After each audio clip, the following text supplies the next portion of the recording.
J'espère que l'image de ce gâteau vous inspire.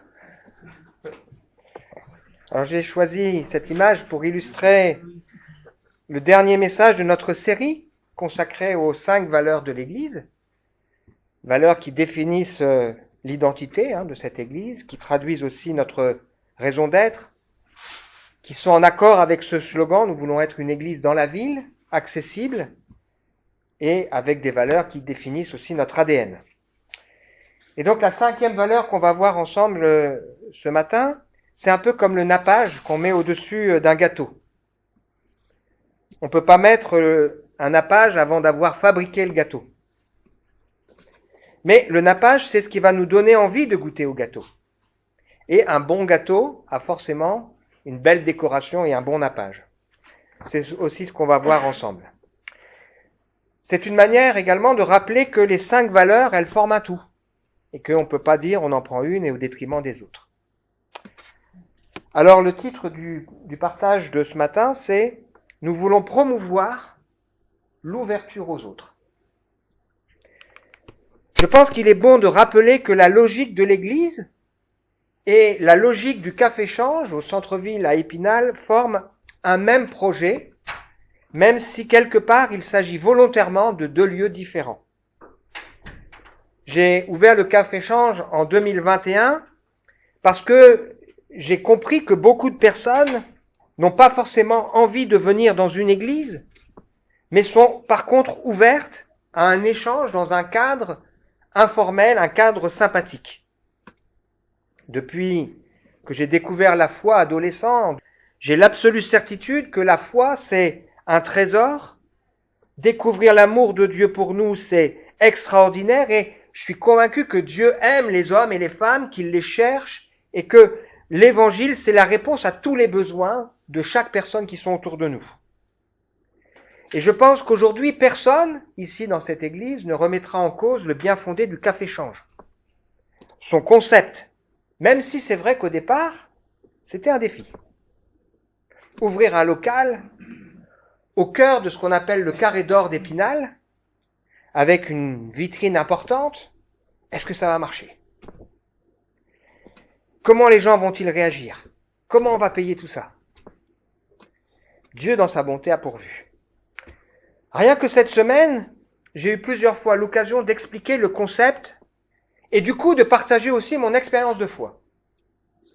Bon, là c'était facile, un couple de chrétiens de Montbéliard qui viennent à Épinal, ils passent, ils rentrent pour acheter des livres et du coup je peux échanger avec eux.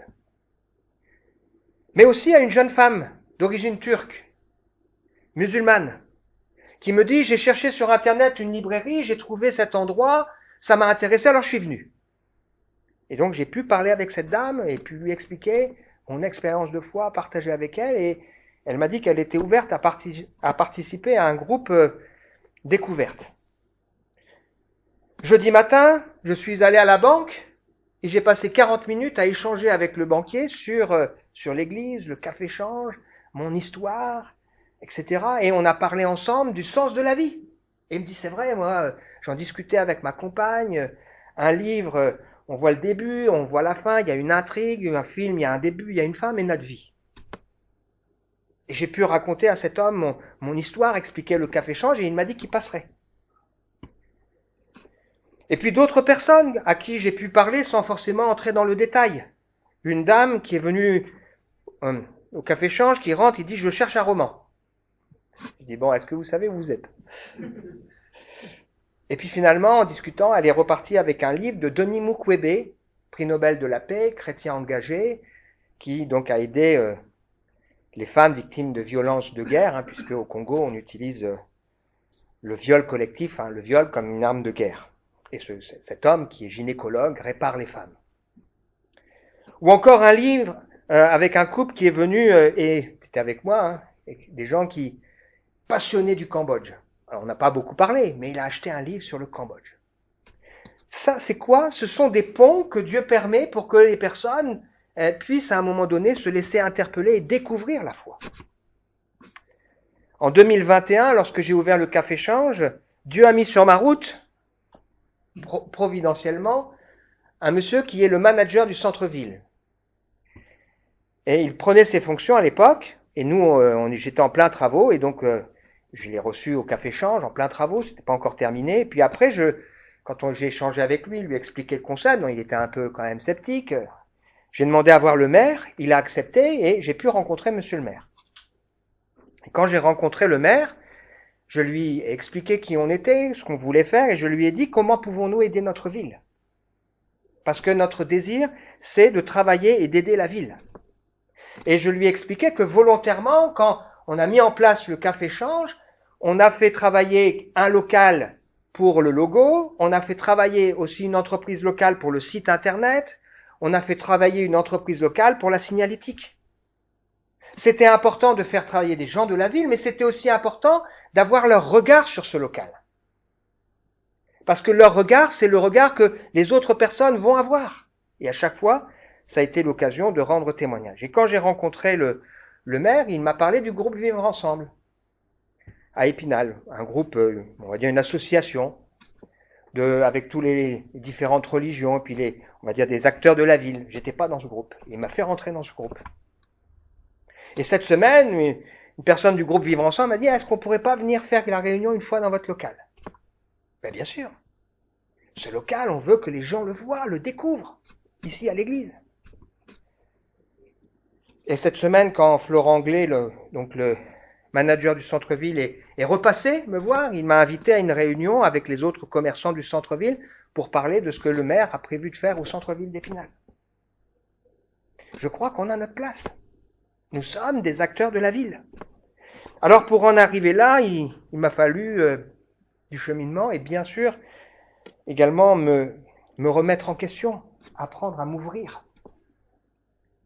Et ça a été un défi pour moi, comme j'imagine c'est un défi pour chacun de nous. En préparant ce message, je pensais à ce livre qui m'a beaucoup marqué, qui s'intitule « Rien qu'un pas vers l'autre ». On fait à peu près 10 000 pas par jour. Ça fait 190 000 kilomètres par an, enfin dans une vie, 4 fois le tour de la Terre. C'est énorme, hein? Et parfois, on a du mal à faire le premier pas. Et ce livre fait réfléchir en disant, on fait tellement de pas, et des fois, on n'est pas capable de faire le pas qui va faire la différence. Un pas vers l'autre. Un pas pour pousser la porte du Café Change, hein, Stéphane? Un pas pour oser pousser la porte de l'église. Parfois, on fait des faux pas aussi. On fait des pas de travers. On a besoin que le Seigneur nous aide à faire ce pas pour aller vers l'autre. J'étais beaucoup interpellé quand en entrant à France Évangélisation, il y a un parcours d'intégration, puisque je fais partie aussi de cette association, et on m'a donc challengé en me faisant faire un exercice. On m'a dit, tu parles à 2 personnes de ton entourage, et tu leur poses la question, quelle est leur vision du monde? Donc, comment ils comprennent l'origine du monde, le but de la vie, le bien, le mal, etc. Et donc j'ai réfléchi, j'ai choisi d'interviewer mon ancien adjoint et d'interviewer mon frère. Et là, j'ai pris une claque. Ça fait 25-30 ans que j'essaye de parler de ma foi à mon frère, mais jamais je n'ai pris la peine de lui demander qu'est-ce qu'il croit. J'avais l'impression de savoir.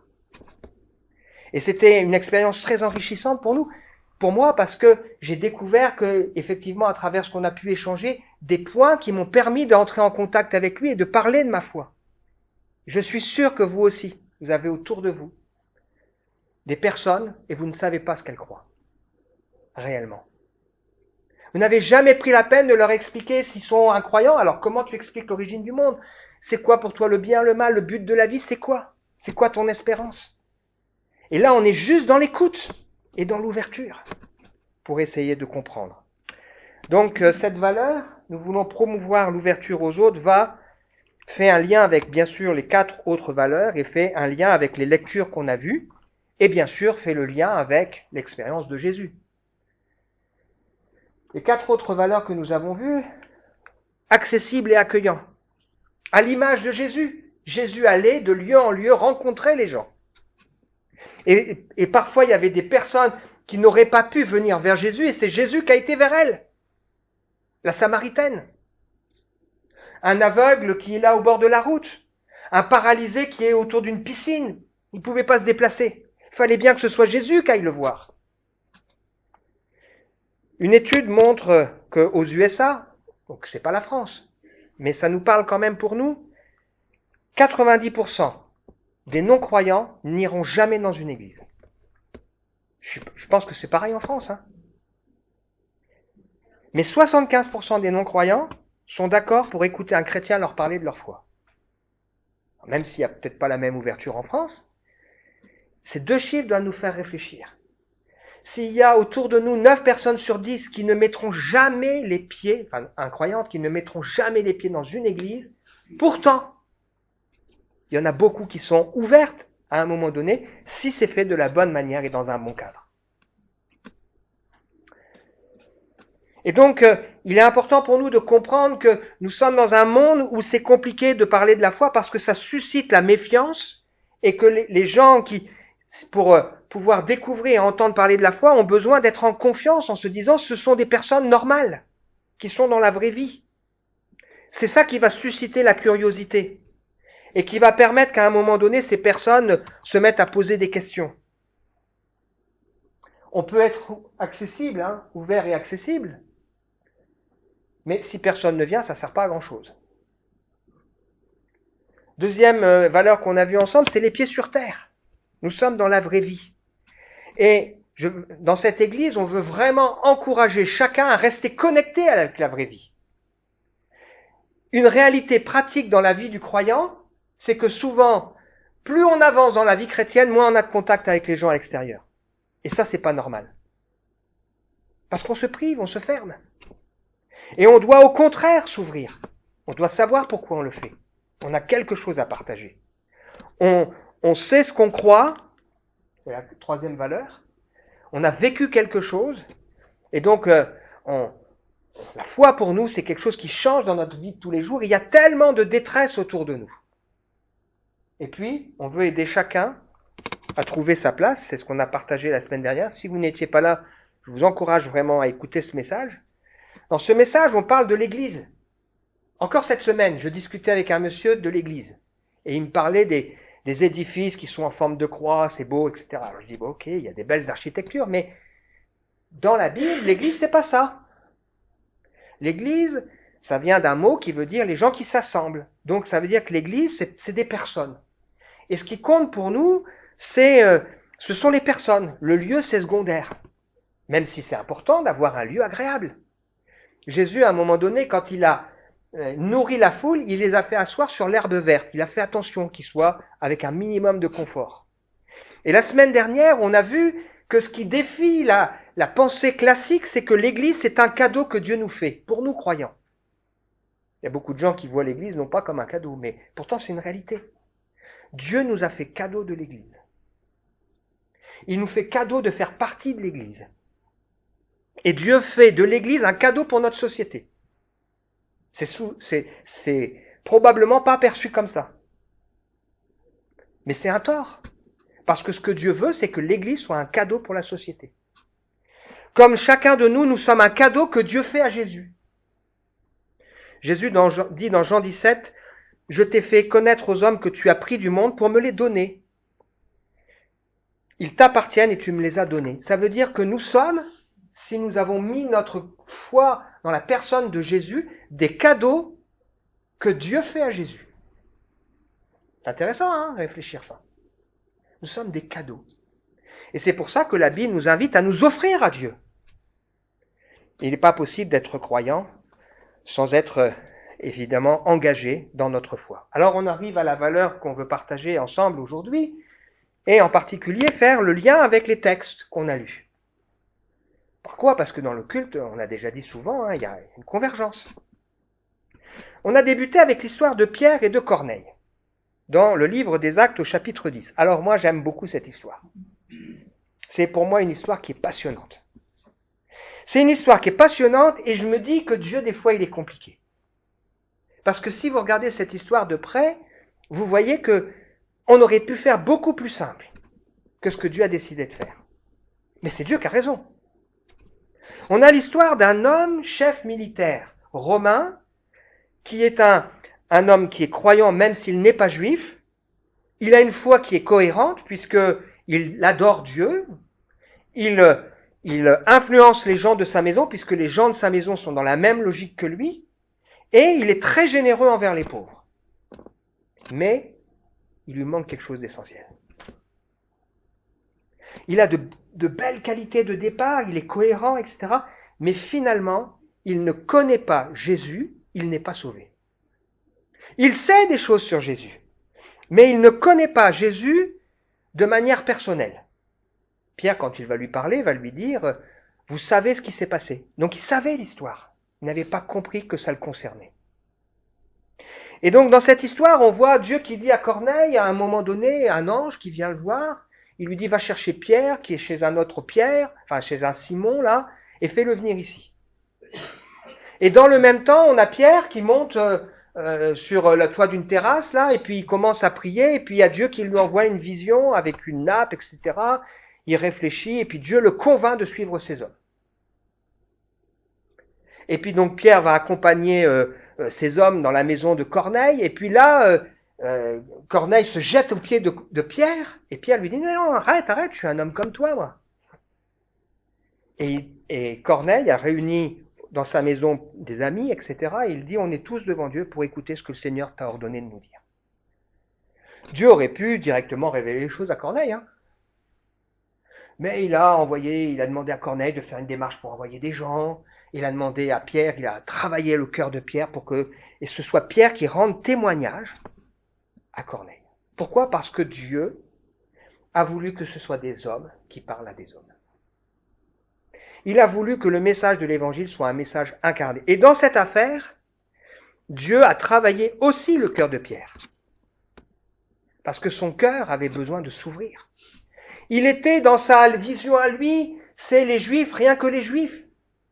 Et il a fallu que Dieu vienne travailler le cœur de Pierre pour lui dire, tu peux aller là-bas voir un homme qui est un non-juif, qui cherche Dieu. Et donc Pierre arrive et il dit, la loi juive m'interdit de fréquenter un étranger et d'entrer chez lui, mais Dieu m'a fait comprendre que je peux venir, et c'est pour ça que Dieu ne fait aucune différence entre les hommes. Et il commence. Et il parle de ce que Jésus a fait. Vous savez ce qui s'est passé ? Comment Jésus allait de lieu en lieu, il faisait du bien. Il est mort. Dieu l'a ressuscité, nous en sommes témoins. Quiconque croit en lui peut recevoir le pardon de ses péchés. Corneille et sa famille avaient besoin de comprendre que l'histoire de Jésus, c'était pas un simple fait historique, mais c'était un fait qui les concernait. Et il y a de tant de gens autour de nous, même qui croient, qui ont une certaine foi, qui savent ce que Jésus a fait, mais qui n'ont pas compris que ça les concerne. Et il faut qu'à un moment donné, il y ait des gens qui leur disent. Tous les prophètes rendent de Jésus le témoignage que si on croit en lui, on peut recevoir le pardon. Corneille et sa famille croient, ça se voit, et tout de suite ils se font baptiser. Ils s'engagent. Deuxième histoire qu'on a lue ensemble, l'histoire de Paul à Athènes. Une histoire vraiment là aussi passionnante. Acte 17, à partir du verset 18.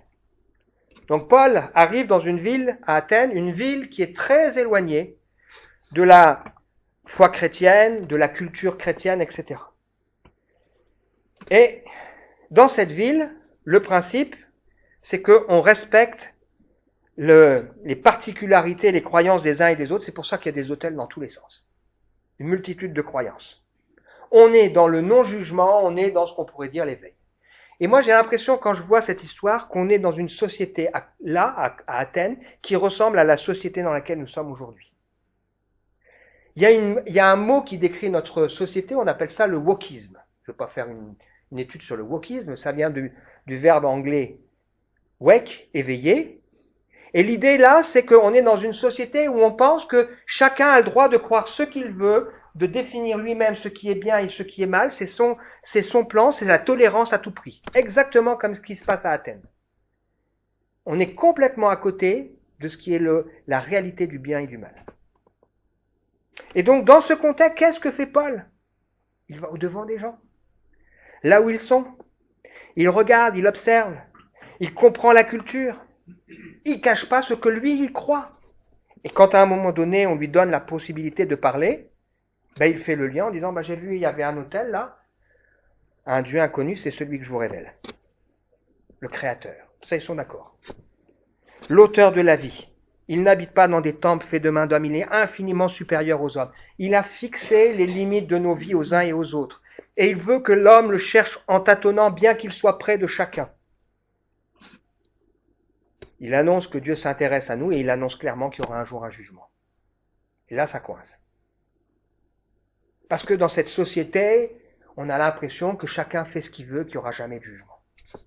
Et si vous lisez la suite, il annonce clairement qu'il y aura un jugement. Dieu l'a prouvé par l'homme qui est mort et qui est ressuscité, Jésus. Et son discours va susciter de l'intérêt, mais aussi va susciter des divergences d'opinion. Mais Paul a su, dans ce contexte, aller au-devant des gens, comprendre leur culture et établir lui-même le pont. Nous sommes dans une société en perte de repères, où on pense que chacun peut définir lui-même ce qui est bien et ce qui est mal. Il y a de plus en plus de spiritualité, de croyances de toutes sortes. Est-ce que nous allons, dans ce contexte, aller vers les autres pour oser dire ce que nous croyons? Et donc cette notion d'ouverture, on la retrouve aussi chez Jésus. Et elle doit nous faire réfléchir sur nous-mêmes. Jésus, qu'est-ce qu'il faisait? Il allait de lieu en lieu, il n'avait pas peur d'aller au contact des gens, de s'asseoir avec eux, de manger avec eux. Jésus va aller manger chez Matthieu, péager que rejeté, qui invite tous ses amis. Il va aller manger chez Simon le pharisien, qui est un homme qui n'aime pas Jésus, et là une femme pécheresse va s'approcher de lui, il va laisser cette femme s'approcher. Il va aller manger chez Zachée qui vient d'ouvrir son cœur parce que Jésus va au-devant des gens. La question pour nous, c'est est-ce que nous allons aller au-devant des autres ou nous replier sur nous-mêmes? Et puis même, on remarque que Jésus va accepter de se trouver dans des lieux particuliers. Le premier miracle que Jésus fait, c'est à Cana. Un mariage où les gens ont trop bu. Il va pas dire aux gens, vous avez trop bu, alors maintenant ça suffit, mais dans ce contexte, il va faire un miracle. Transformer de l'eau en vin.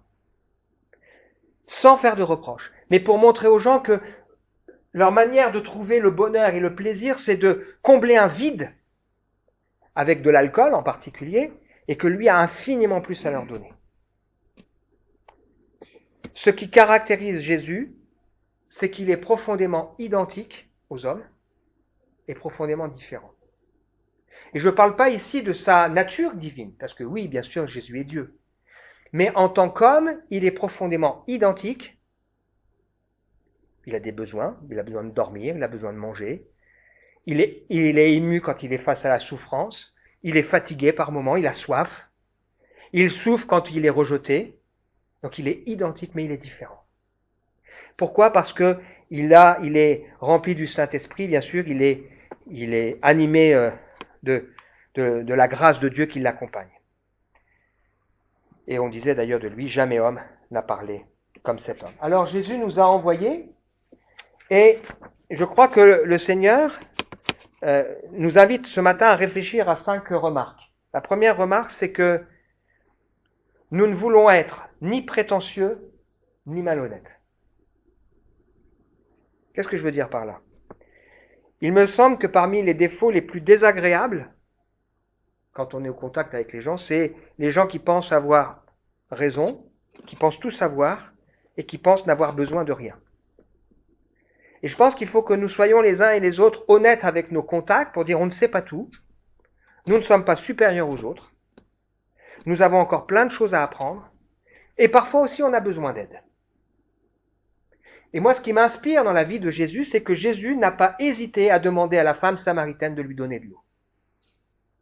Et en faisant ça, il a montré son humanité, il a montré à cette femme qu'elle avait du sens, et il a créé un contact avec elle.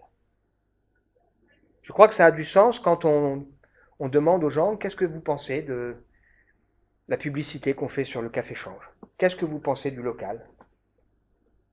Parce que si on veut s'intéresser et on veut que les gens qui ne connaissent pas Dieu soient marqués et interpellés par ce lieu, par ce qu'on y fait, eh bien, il faut aussi qu'on recueille leur avis. Parfois, on a besoin des 5 pains et des 2 poissons d'un enfant pour que Dieu puisse faire le miracle. Mais la grande différence, c'est que nous avons quelqu'un à qui nous confier, quelqu'un qui veille sur nous. La deuxième remarque qu'on peut faire, c'est que nous, comme Jésus, nous sommes profondément identiques et radicalement différents. On est identiques aux gens qui sont autour de nous. On a les mêmes besoins. On est dans la vraie vie. Les étudiants font des études, ils ont des examens. Parfois c'est facile, parfois c'est difficile. C'est pas toujours simple, la maladie, les questions. On a des fêlures dans notre histoire. Non? Vous n'avez pas de fêlures, hein? Notre histoire, elle n'est pas que belle. Il y a des choses qu'on a ratées. Comme les autres. On est profondément identiques et c'est ça qui crée cette humanité qui fait que nous sommes des personnes accessibles aux autres. Et aujourd'hui, si on a des difficultés avec un enfant, c'est dur, ou avec une nièce, c'est dur. Si on est confronté à la vieillesse de nos parents, c'est compliqué, pour nous aussi. Mais on est différents, parce qu'on a la foi. Quelque chose fait que nous savons sur qui nous appuyer et sur qui nous confier. Nous avons une espérance qui change tout. Quand j'ai parlé avec le banquier, j'ai pu lui expliquer comment je me définis en lui disant je suis croyant, pratiquant et pas religieux. Alors ça l'a interpellé et ça a créé un contact. On lui dit on est dans la vraie vie. Et c'est justement ça qui fait que cet homme avait envie d'en savoir davantage. Nous sommes identiques, on se pose les mêmes questions, on a les mêmes besoins fondamentaux, mais différents, parce que le Seigneur a touché nos cœurs et nos vies. Il nous a donné une espérance, il nous a pardonné. Je me suis posé des questions sur la mort, aujourd'hui je sais où je vais, parce que j'ai compris pourquoi Jésus était mort. Troisième remarque, c'est que nous ne pouvons créer des ponts qu'avec des personnes qui sont proches. On peut créer des ponts qu'avec des personnes qui sont proches. Si on décide de construire un pont entre la France et l'Angleterre, on ne va pas le construire à partir de Brest. Mais on va construire ce pont à partir de Calais, à un endroit le plus proche. C'est normal. Comment voulons-nous entrer en contact avec les gens si nous n'avons pas de point commun avec eux? Un jour, un monsieur qui s'appelle Christian Kuhn, il est directeur d'un réseau suisse d'églises, et il habite dans un quartier, on va dire, plutôt avec un niveau moyen haut de population, et il prie en demandant, Seigneur, qu'est-ce que je peux faire pour partager ma foi? Et il reçoit dans sa pensée il reçoit une image d'un avion. Et du coup, il cherche à comprendre qu'est-ce que ça veut dire, et il découvre qu'on va ouvrir dans le quartier un club d'aéromodélisme. Qu'est-ce qu'il fait? Il s'inscrit à ce club. Avec des autres. Ça ne l'intéressait pas particulièrement. Mais il a créé le contact, et aujourd'hui, il partage sa foi dans ce club. Là où nous sommes appelés à partager notre foi. À montrer que nous sommes identiques et différents. Je me suis inscrit à la MJC pour apprendre la guitare. Et je vais donc à la MJC, et depuis le début de l'année, on a nos exercices, chacun on fait ses exercices dans son coin. Je me suis dit, je me suis inscrit pour 6 mois, je ne sais pas si je vais continuer. Et la dernière séance de décembre, je me suis dit, je vais amener quelque chose. Donc j'ai amené une bouteille de cidre et un gâteau. On a partagé le gâteau et le cidre, et ça a changé complètement l'ambiance du groupe. En janvier, il y en a d'autres qui ont amené la galette des rois. Et on dit, toi, t'amènes rien, t'as déjà amené. Et aujourd'hui, on joue ensemble. On a créé du lien. Et je vois des gens qui passent devant le Café Change, qui font partie du club de guitare. Et qui vont voir, Raphaël, tiens, il est pasteur. Bon. Ça prend du temps, mais on construit quelque chose. En s'approchant des gens et en réfléchissant, en disant, Seigneur, comment je peux créer du lien avec ces personnes? Quatrième pensée, c'est que le Seigneur nous demande d'être des artisans de paix. Dans l'évangile de Matthieu, il nous est dit « Heureux ceux qui procurent la paix, ils seront appelés fils de Dieu ». Là où nous sommes, le Seigneur veut que nous soyons des artisans de paix. Dans notre quartier, dans notre famille, dans notre voisinage, sur notre lieu de travail, avec nos voisins. Nous sommes appelés à être des artisans de paix. Et si nous sommes des artisans de paix, eh bien, nous serons appelés fils de Dieu. Dans la pensée de Dieu, Dieu veut bénir à travers nous. Pour ça, il faut qu'on apprenne. Et on veut prier pour l'école dans laquelle on se trouve, si on est étudiant. On veut prier pour les entreprises dans lesquelles on se trouve, le quartier, les familles, etc., qui sont autour de nous, de manière à ce que notre présence amène quelque chose. Et puis, on a conscience que notre bonheur dépend aussi de la ville dans laquelle on est, alors on veut prier. Jérémie nous le rappelle, chapitre 29, verset 4. À tous les captifs, qui sont donc à Babylone, il leur demande de rechercher le bien de la ville, de prier l'Éternel en sa faveur, car le bonheur de la ville dépend du sien. Donc, qu'est-ce que le Seigneur nous dit? Il nous dit dans Matthieu 28, dans cette grande mission, accompagnée de 2 promesses. Première promesse, j'ai reçu tout pouvoir dans le ciel et sur la terre. Deuxième promesse qui est à la fin, je suis avec vous tous les jours jusqu'à la fin du monde. Et au milieu, allez. Allez. Allez donc dans le monde entier, faire des disciples parmi tous les peuples, baptisez-les au nom du Père, du Fils et du Saint-Esprit, et apprenez-leur à obéir à tout ce que je vous ai prescrit. Et on veut rentrer dans ce mandat que le Seigneur a donné. C'est à nous de faire l'effort d'aller vers les gens. Vous savez, on pense souvent que les non-croyants sont fermés, ne sont pas ouverts. Oh, ils ne sont pas ouverts aux choses de Dieu, ils ne sont pas ouverts. Mais nous, est-ce que nous sommes ouverts aux autres? Est-ce que nous sommes ouverts pour écouter, pour prendre la peine de nous intéresser? Si on veut que les gens nous écoutent, il faut que nous aussi nous apprenions à les écouter. On ne peut pas demander aux gens de faire ce que nous ne faisons pas. Alors on lit ensemble cette valeur. Nous sommes appelés à vivre aux côtés et à aimer de manière pratique nos prochains. Si nous savons que nous pouvons beaucoup apporter, nous croyons que nous avons aussi besoin des autres et que nous apprenons beaucoup des contacts et de leurs regards. Nous n'avons pas le monopole du bien. Il y a des gens autour de nous qui font du bien. Et il faut le reconnaître. Nous voulons créer des ponts de dialogue et de témoignage dans des lieux neutres et publics pour présenter et expliquer nos convictions. Ça peut être des débats, des conférences, des concerts. À l'image de Jésus, nous sommes à la fois identiques, profondément humains, avec des besoins vitaux et sociaux identiques, mais aussi profondément différents. C'est-à-dire qu'on est chrétien. Et on n'est pas chrétien que le dimanche. C'est quelque chose qui nous anime, avec une espérance et une transformation de vie associée. Et j'allais dire, il y a la prière, il y a tout ce qu'on peut faire. On croit au pouvoir de la prière. Si on apprend que quelqu'un est malade, on a le droit de dire à cette personne, écoute, je vais prier pour elle, pour toi, ou pour cette personne. Souvent, les gens, ils vous diront pas, non, je veux pas que tu pries. Dans une société en perte de valeur, mais qui prône la solidarité, la liberté, la recherche de solutions pour le bien vivre ensemble, nous croyons que nous pouvons aider et accompagner des initiatives positives en rapport avec nos valeurs. Et donc, au Café Change, par exemple, je fais des petites vidéos qui durent 5 minutes, là. Et s'il y a des gens qui viennent et qui ont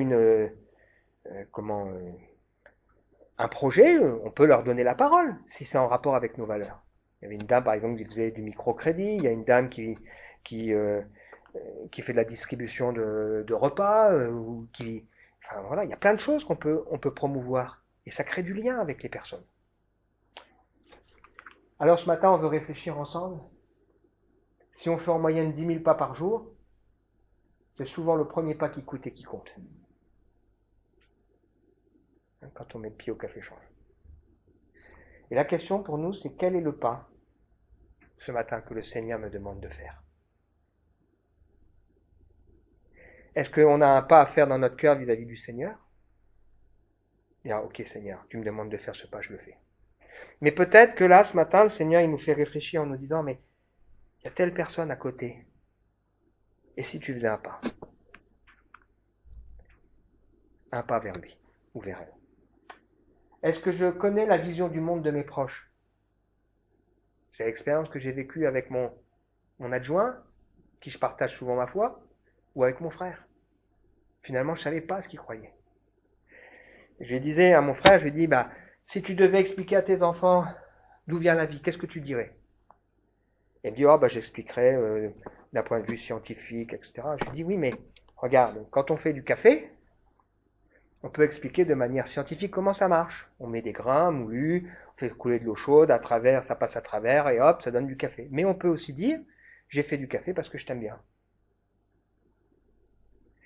Et je dis, ça c'est la foi. La Bible, elle va nous expliquer pas comment ça s'est fait, c'est pas le but, mais elle va nous expliquer que Dieu a créé ces choses pour nous. J'avais jamais pensé à ça.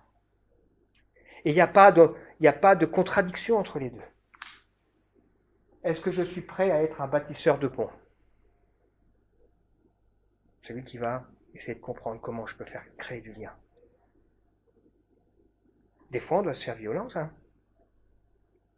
mais on veut être des bâtisseurs de ponts. Avec le sport peut-être, avec les voisins, avec, avec une association. On veut être des bâtisseurs de ponts. Est-ce que je suis prêt à laisser le Seigneur changer ma mentalité pour faire de moi un artisan de paix? Et on dira, on les appellera fils de Dieu. Est-ce que nous voulons être en bénédiction, individuellement et collectivement pour notre entourage?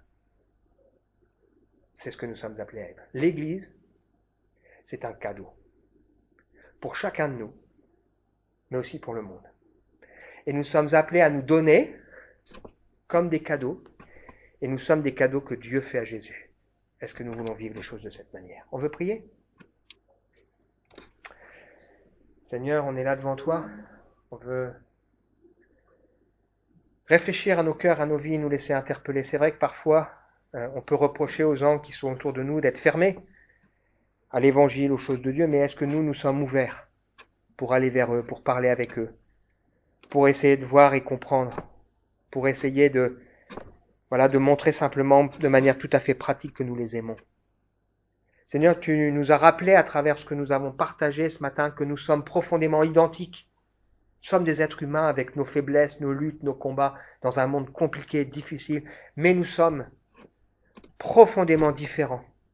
Et tu veux que, Seigneur, cette identité, ce côté identique et ce côté différent ressortent dans notre vie. Viens nous en aide, Seigneur. Peut-être ce matin, tu interpelles quelqu'un pour l'inviter à faire un pas.